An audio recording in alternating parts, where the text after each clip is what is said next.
The story begins in Los Angeles, sometime in the late 1960s, when the city pulsed with neon light, cigarette smoke, and the restless heartbeat of a generation in revolt. The Doors were at the height of their fame, and Jim Morrison, poet, provocateur, reluctant rock idol, was already drifting into the shadows of his own legend. He arrived at the private dinner late, pushing through the heavy wooden doors of the restaurant with the slow, deliberate gait of a man who had spent the day drinking and the night trying to outrun himself. The room was warm with conversation, the clinking of silverware, and the low hum of industry chatter. Executives, journalists, handlers, all seated at a long, polished table that gleamed beneath amber chandeliers. When Morrison entered, the atmosphere shifted. Conversations faltered. Heads turned. He didn't acknowledge them. He simply slid into the empty chair at the far end of the table, his eyes half-lidded, his hair wild, his presence both magnetic and unsettling. He said little. He drank much. The executives attempted small talk, trying to coax him into the polite rituals of the evening. Journalists leaned forward, hoping for a quote, a spark, a moment of brilliance. But Morrison offered only cryptic fragments, a shrug, a smirk, a muttered line that could have been poetry or sarcasm or both. As the dinner progressed, he seemed to sink deeper into his chair, as though gravity itself had grown heavier around him. His fingers drummed against the table. His gaze drifted across the room, unfocused, distant.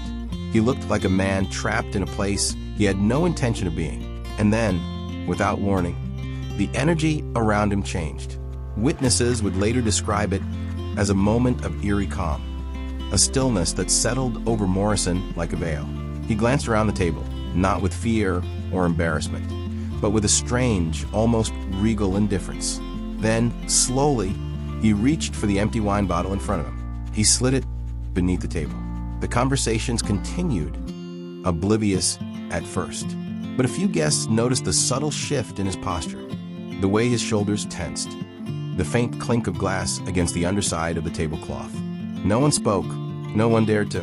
And then just as quietly, Morrison lifted the bottle back onto the table. He placed it in front of him with the same casualness one might use to set down a glass of water. His expression didn't change. He didn't laugh. He didn't explain. He simply stared ahead, as if daring the room to challenge him. The table fell silent. Some guests looked away, pretending not to understand what had just happened. Others stared in disbelief, their faces pale with shock.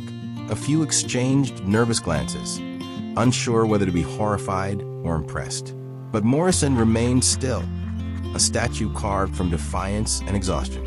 In the days that followed, the story spread through the music industry like wildfire. Some insisted it was an act of rebellion, a symbolic rejection of corporate control. Others believed it was a moment of drunken collapse, a sign that Morrison was unraveling under the weight of fame. And then there were those who saw it as performance art, a private protest staged in the most public way possible. The truth, as always with Morrison, lived somewhere between myth and reality. As the years passed, the incident became part of the sprawling tapestry of Morrison lore, a strange, unsettling anecdote that revealed more about the man than any interview ever could. It spoke of a soul at war with itself, a poet suffocating beneath the machinery of celebrity, a rebel who refused to stand even when the world demanded it. And in that quiet, bizarre moment at the dinner table, Jim Morrison expressed something profound, a refusal to play the role assigned to him, a rejection of the expectations that surrounded him, and a glimpse into the fragile, volatile human being behind the myth. The night at the table wasn't loud. It wasn't chaotic. It wasn't theatrical. It was something far more haunting. It was the sound of a man silently breaking away from the world, one small, defiant act at a time. If you have stayed this far, please subscribe, like, and comment. Thank you for watching.